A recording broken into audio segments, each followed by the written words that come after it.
or substrate. We're using wheat straw. Definitely not hay, it's straw.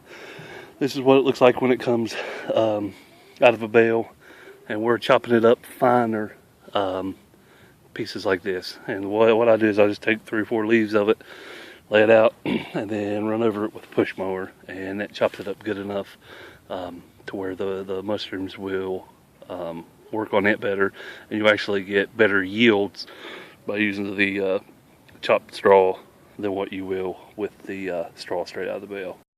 Now that we've processed the square bale into a big mound of slightly smaller straw, we'll put it into a 55-gallon drum.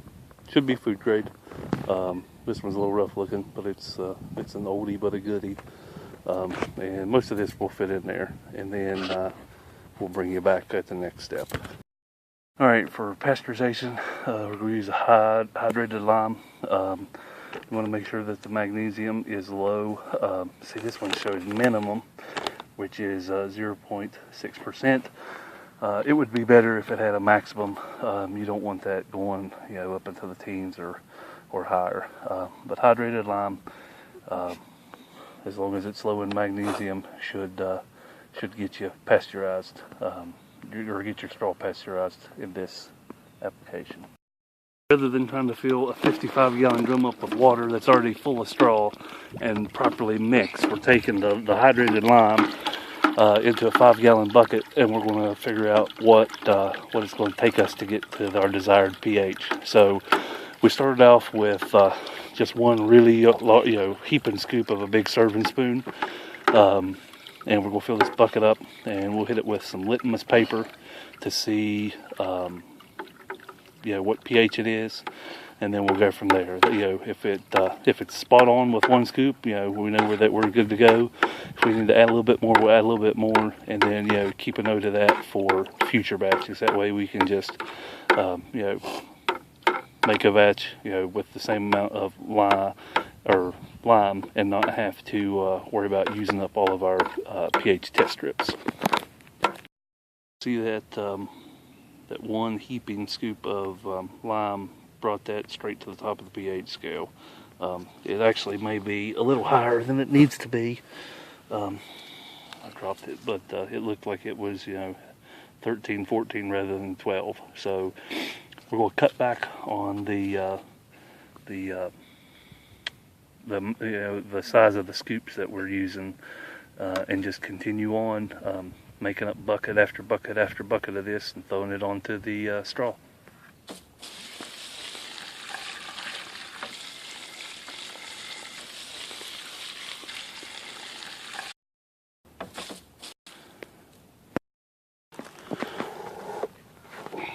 After 8 or 9 buckets of water, we're going to just double check our pH.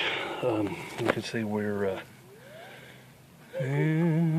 still around the top. So this next bucket of water, I'm just going to use fresh water, and then that way it may offset that pH and gets back down to around a 12. But I guess a 14 is better than being too low.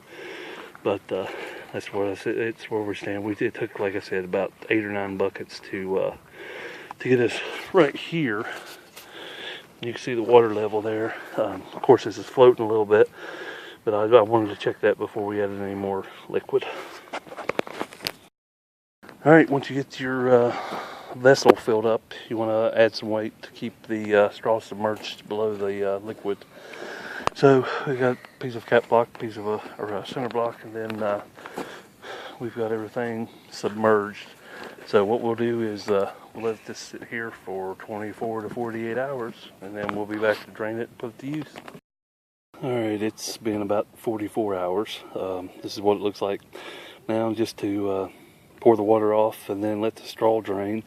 I've got an old wooden crate there. I'll probably just get the water out of it and then stack the straw in the crate and let it drain out for a bit. Alright, I forgot to tell you this before we got started. The table's a little dirty, but one of the best reasons that pasteurization is good for somebody starting out growing mushrooms is because you can be pretty dirty compared to what you have to do with other forms of grown mushrooms. I've got flow hoods and all kinds of stuff to keep sterile when I'm doing it different ways. But if you order some spawn from somebody, you can do it open air. And like this is just a regular old table that we've got outside in the yard right now. We washed it off when we got started. It looks filthy now because we've done run through several batches. Like I said, I forgot before we got started to show you, but that's one of the really good reasons if you're just starting out to try pasteurization. If your straw has drained enough, you'll be able to pick up a handful and squeeze it as hard as you can, and no water will run out. And then it's time to be put to use. So what we're doing is we've got substrate or spawn on wheatberry, and that's what we are using. We're running actually a little thick. This batch is for a large coffee can, and we're putting a whole quart of berries in there just because we have so much. You can probably get by with about half a quart to a coffee can like that. They're just we've drilled them and we put micropore tape over the holes, just kind of help protect that just a little bit while it colonizates. But we've got the 5-gallon bucket, the 14A mushroom bags, another coffee can already. So you just dump that in and start mixing everything together.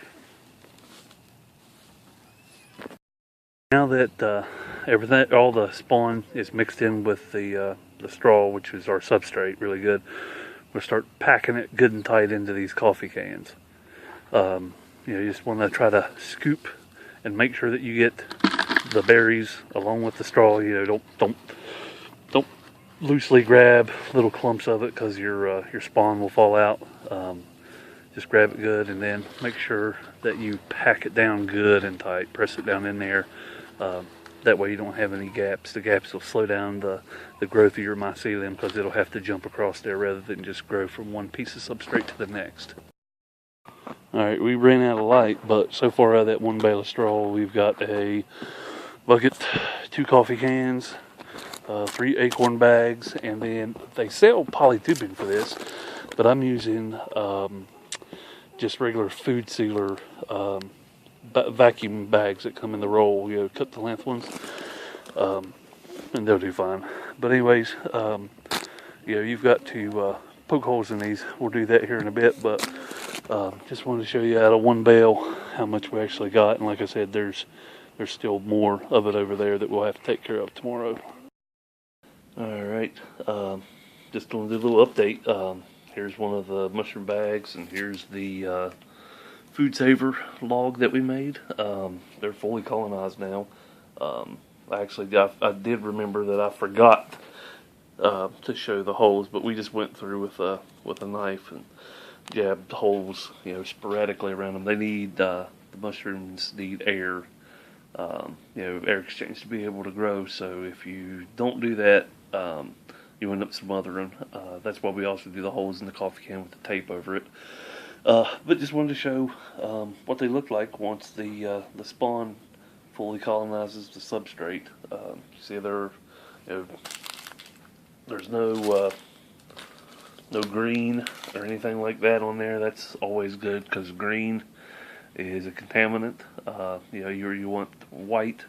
Of course, I mean the pieces that's up against the side there, you'll see those, but it won't be long. They'll be pinning, and once they pin and fruit, I'll do a little update video on that as well. But this is about 2 weeks into it, if I remember right, and that's pretty perfect on what they should look like.